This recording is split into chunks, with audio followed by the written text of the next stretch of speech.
जय हिंद, वंदे मातरम। जय हिंद क्लासेस में आपका हार्दिक स्वागत है।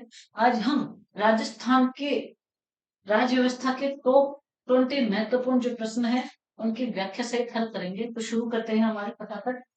क्वेश्चन नंबर 1 की हम बात करते हैं। तो राजस्थान विधानसभा का अध्यक्ष निम्नलिखित में से किस समिति का पदेन अध्यक्ष होता है? ऑप्शन ए विशेषाधिकार समिति, ऑप्शन बी है नियम समिति और उप नियम समिति, ऑप्शन सी है अधीनस्थ विधान समिति और ऑप्शन डी है प्रश्न तदर्थ समिति। तो जो विधानसभा अध्यक्ष है उन इन चारों में से किस समिति का पदेन अध्यक्ष होता है? तो इसका सही आंसर है आपका नियम समिति और उप नियम समिति। आगे बात करते हैं, निम्नलिखित में से कौन राजस्थान से राज्यसभा में सबसे ज्यादा अवधि के लिए प्रतिनिधित्व करने वाली महिला सांसद है? आपके सामने चार ऑप्शन है।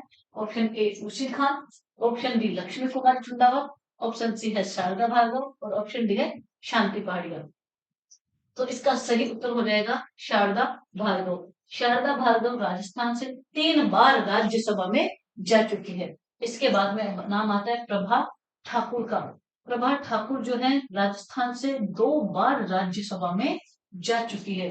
अब तक कितनी महिलाएं राज्यसभा में जा चुकी है राजस्थान से? तो टोटल उत्तर हो जाएगा 8। राजस्थान से अब तक 8 महिलाएं राज्यसभा में जा चुकी है। ठीक है। राज्यसभा की वर्तमान की बात करें तो 10 सांसद, राज्यसभा के 10 सदस्य राजस्थान से चुने जाते हैं और इन 10 में से 4 बीजेपी की है और 6 कांग्रेस के हैं। ठीक है। और ये जो शारदा भार्गव है ये मुकुट बिहारी भार्गव की पुत्री थी। स्वतंत्रता सेनानी मुकुट बिहारी भार्गव की पुत्र थी। कौन? शारदा भार्गव। कितनी बार जा चुकी है राज्यसभा में? 3 बार ये राज्यसभा में राजस्थान का प्रतिनिधित्व कर चुकी है। अब तक 8 महिलाएं जा चुकी है। निम्नलिखित में से कौन सा व्यक्ति विधानसभा अध्यक्ष और प्रोटेम स्पीकर दोनों पदों पर नहीं रहा है? Option A Laxman Singh, option B Parasram Maderna, option C Poonam Chandra Bishnoi और ऑप्शन डी है हरिशंकर भावड़ा। तो कौन सा व्यक्ति है चारों में से जो विधानसभा अध्यक्ष और प्रोटेम स्पीकर दोनों पदों पर नहीं रहा है? तो देखिए लक्ष्मण सिंह रहे हैं, परशुराम मदेरणा भी रहे हैं, पूनम चंद्र बिश्नोई भी रहे हैं, लेकिन हरिशंकर भावड़ा इन दोनों पदों पर एक साथ आसीन नहीं रहे हैं। आगे बात करते हैं, संविधान के किस अनुच्छेद के अंतर्गत उच्च न्यायालय की रिट जारी करने की शक्ति है? जो हाईकोर्ट है वो क्या जारी कर सकता है रिट? कौन से अनुच्छेद में? ऑप्शन है 32, 136, 226 और 224। तो इसका सही उत्तर आ जाएगा अनुच्छेद 226। अनुच्छेद 226 के अंतर्गत हाईकोर्ट क्या जारी कर सकता है? रिट जारी कर सकता है। और अनुच्छेद 32 की अगर हम बात करें तो सुप्रीम कोर्ट यानी कि सर्वोच्च न्यायालय क्या जारी कर सकता है? रिट जारी कर सकता है। तो अनुच्छेद 32 और 226 ये दोनों रिट से संबंधित हैं। आगे बात करते हैं, भारत में संघ राज्यों सहित कितने उच्च न्यायालयों की अधिकारिता में एक से अधिक राज्य हैं? ऐसे कितने उच्च न्यायालय हैं जिनमें एक से अधिक राज्य या संघ शासित प्रदेश शामिल है? Option A 3, option B 2, option C 5 और ऑप्शन डी है 7। तो इसका सही उत्तर हो जाएगा ऑप्शन डी यानी कि 7 ऐसे उच्च न्यायालय हैं जो जिनमें एक से अधिक या तो संघ शासित प्रदेश है या उसमें एक से अधिक क्या है? राज्य है। ऑप्शन 3 की अगर हम बात करें तो 3 ऐसे उच्च न्यायालय हैं जो एक से अधिक राज्यों में फैले हुए हैं और उसमें संघ शासित प्रदेश में मिला दे, ऑप्शन हो जाएगा 7। आगे बात करते हैं, राज्य लोक सेवा आयोग के संबंध में कौन सा कथन सत्य नहीं है? ऑप्शन ए है सदस्यों को पद से हटाना राष्ट्रपति के द्वारा, कि जो आरपीसी के सदस्य हैं उनको राष्ट्रपति द्वारा पद से हटाया जाता है। ऑप्शन बी कार्यकाल पद ग्रहण करने से 6 वर्ष या 62 वर्ष की आयु जो भी पहले होगा आयोग के सदस्य संघ लोक सेवा आयोग के अध्यक्ष पद पर नियुक्त होने के पात्र होंगे। मतलब जो आरपीसी के सदस्य रह चुके हैं वो यूपीएससी में भी सदस्य या अध्यक्ष के पद पर रह सकते हैं, योग्य है उसके। सदस्यों की नियुक्ति राष्ट्रपति द्वारा नहीं होती है।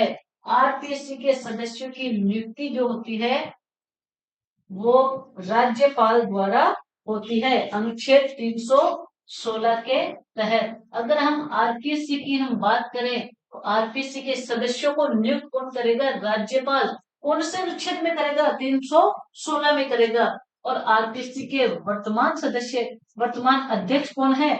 वर्तमान अध्यक्ष है इसके संजय श्रोत्रिय। संजय श्रोत्रिय क्या है? इसके वर्तमान में अध्यक्ष हैं। ठीक है, आरपीएससी की हम बात करें तो इसमें एक अध्यक्ष होता है और 7 सदस्य होते हैं।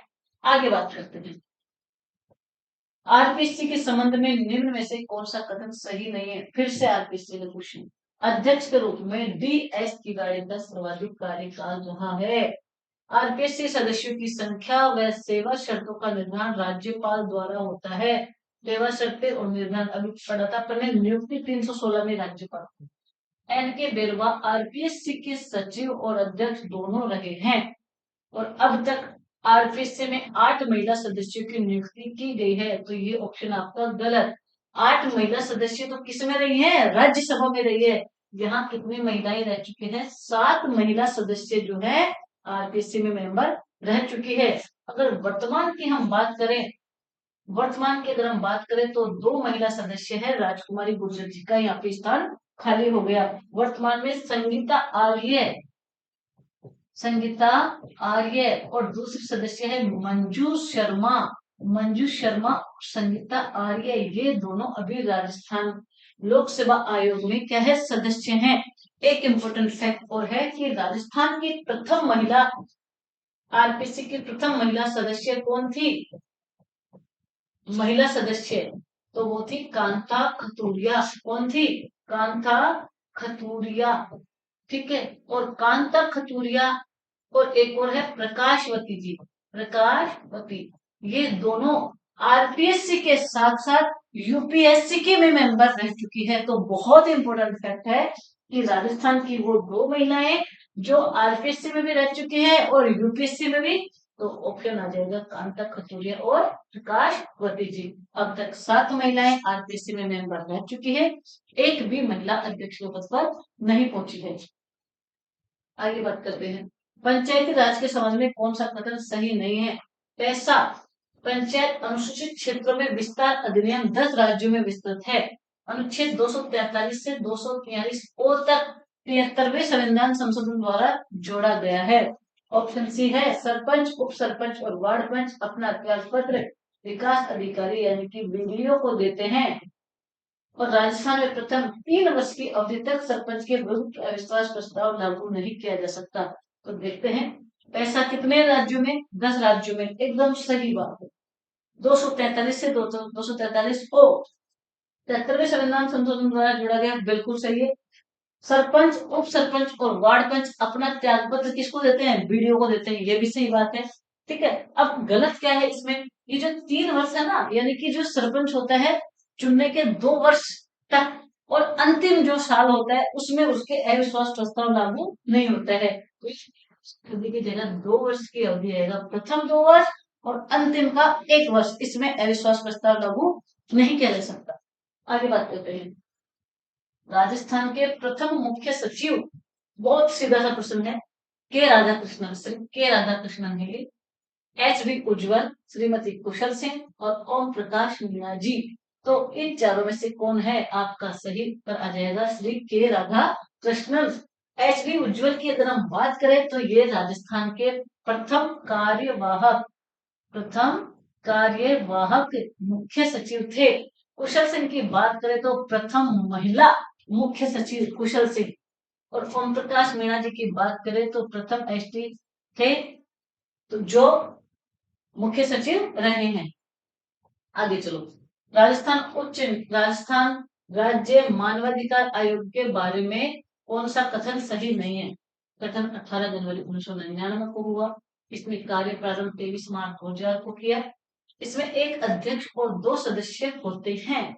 यह जांच के साथ दंडकारी निकाय भी है। तो ऑप्शन सही पहचानना है। देखो गठन हुआ था इसका 18 जनवरी 1999, एकदम सही बात। कार्य प्रारंभ किया 23 मार्च 2000 को, ये भी बिल्कुल सही। ठीक है, इसमें एक अध्यक्ष और 2 सदस्य, 1+2 चलता है भैया इसमें, तो एक अध्यक्ष और 2 सदस्य।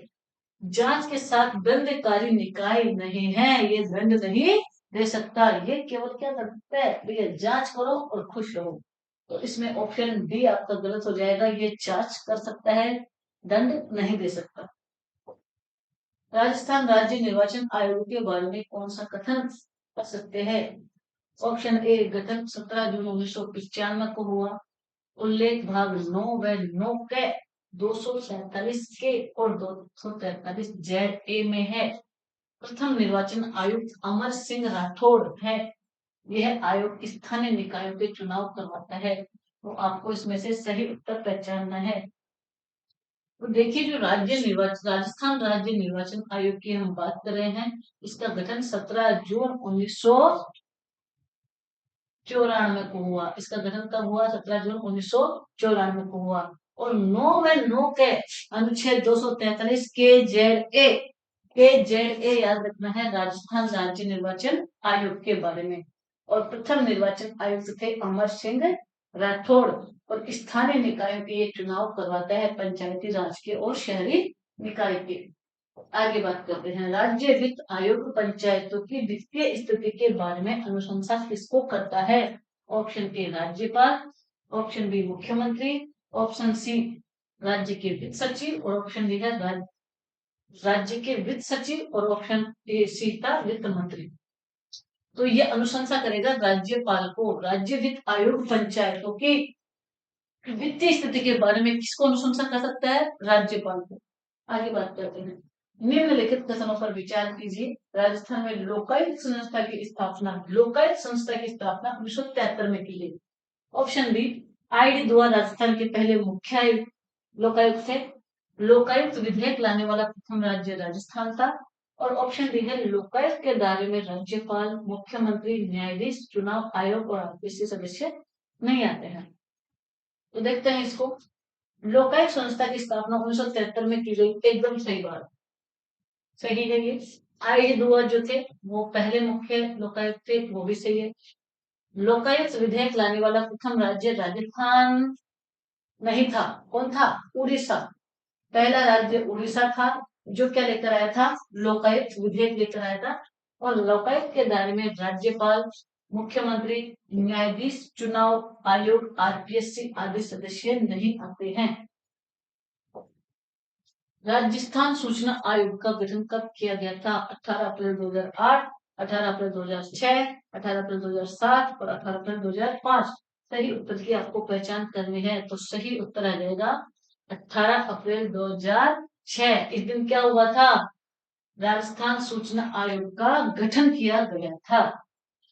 आगे चलो, जनगणना 2011 के अनुसार भारत में राजस्थान में कार्य सहभागिता दर कितनी रही? ऑप्शन चारों आपके सामने है, आपको सही उत्तर की पहचान करनी है। आपके पास 5 सेकेंड है। और ये जो क्वेश्चन है ये आरएस में आया हुआ है, आरएस प्री में ये क्वेश्चन आया हुआ है, सेम टू सेम मैंने क्वेश्चन लिया है वहां से। तो इसका सही उत्तर हो जाएगा 39.8%। ये तो हो गई भारत की। और 43.6% ये हो गए आपके राजस्थान की।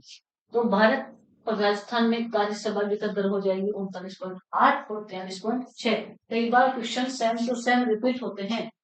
निम्नलिखित में से किस संविधान संशोधन को मिनी संविधान संशोधन कहा जाता है? 7वां संविधान संशोधन, 24वां संविधान संशोधन, 42वां संविधान संशोधन या फिर 46वां संविधान संशोधन। तो आपको सही उत्तर की पहचान करनी है। तो इसका सही उत्तर हो जाएगा 42वां संविधान संशोधन 1976। इस संविधान संशोधन की बात करें तो ये किसके समय लाया गया था? इंदिरा गांधी के समय लाया गया था। जब ये लाया गया था, भारत के प्रधानमंत्री कौन थे? इंदिरा गांधी थे। ठीक है। इसमें इंपॉर्टेंट क्या है? प्रस्तावना में 3 शब्द जोड़े गए, बहुत इंपॉर्टेंट फैक्ट है। प्रस्तावना में 3 शब्द जोड़े गए और वो 3 शब्द थे आपके समाजवादी, समाजवादी, धर्मनिरपेक्षता, समाजवादी, धर्मनिरपेक्षता। और तीसरा शब्द था राष्ट्र की एकता और अखंडता, राष्ट्र की एकता व अखंडता। ये तीनों शब्द जो हैं प्रस्तावना में 42वें संविधान संशोधन द्वारा जोड़े गए। एक इंपोर्टेंट फैक्ट है कि 10 मौलिक कर्तव्य जो कि सरदार स्वर्ण सिंह समिति की सिफारिश स्वर्ण सिंह समिति की सिफारिश पर जोड़े गए थे। इनमें से किसकी नियुक्ति राज्यपाल द्वारा नहीं की जाती है? मुख्यमंत्री, आरपीएससी के चेयरमैन, जिला न्यायाधीश और राज्य पुलिस महानिदेशक। तो इसका सही उत्तर हो जाएगा राज्य पुलिस महानिदेशक, क्योंकि मुख्यमंत्री की भी करता है, आरपीएससी के चेयरमैन की भी करता है, जिला न्यायाधीश की भी करता है राज्यपाल नियुक्ति, लेकिन पुलिस महानिदेशक की नियुक्ति नहीं करता है। पंचायती राज के 29 विषय अनुच्छेद 243 जी में कौन सा शामिल नहीं है? पंचायती राज को 243 जी के तहत 29 विषय दिए गए हैं, इनमें से कौन से शामिल नहीं है? तो ऑप्शन ए कृषि, ऑप्शन बी भूमि विकास, ऑप्शन सी गरीबी उन्मूलन कार्यक्रम, ऑप्शन डी है वधशालाओं और चरमशालाओं में विनिमय। तो ये ऑप्शन आपका गलत है। राजस्थान लोक सेवक गारंटी अधिनियम के संबंध में क्या सही नहीं है? 14 नवंबर 2011 से संपूर्ण राज्य में लागू हुआ। 15 विभागों की 108 सेवाएं उपलब्ध करवाई जा रही है। सेवा प्रदान में अनावश्यक विलंब करने वाले दोषी कर्मचारी को 250 रुपए प्रतिदिन या अधिकतम 5,000 रुपए का जुर्माना लगाया जा सकता है। और प्रथम अपील, द्वितीय अपील तथा पुनरीक्षण आवेदन के साथ फीस दे नहीं होगी। तो आपको चारों में से सही उत्तर की पहचान करनी है। तो देखिए, जो राजस्थान लोक सेवा गारंटी अधिनियम है वो 14 नवंबर 2011 से संपूर्ण राजस्थान में लागू हुआ। एकदम सही बात है।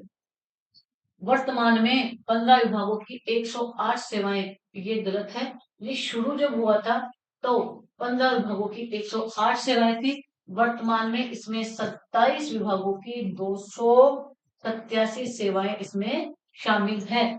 और जब कोई भी कर्मचारी इसमें दोषी पाया जाता है विलंब करने पर, तो ये याद रखना 250 रुपए प्रतिदिन या अधिकतम 5,000 रुपए का जुर्माना लगाया जा सकता है। इंपॉर्टेंट फैक्ट है।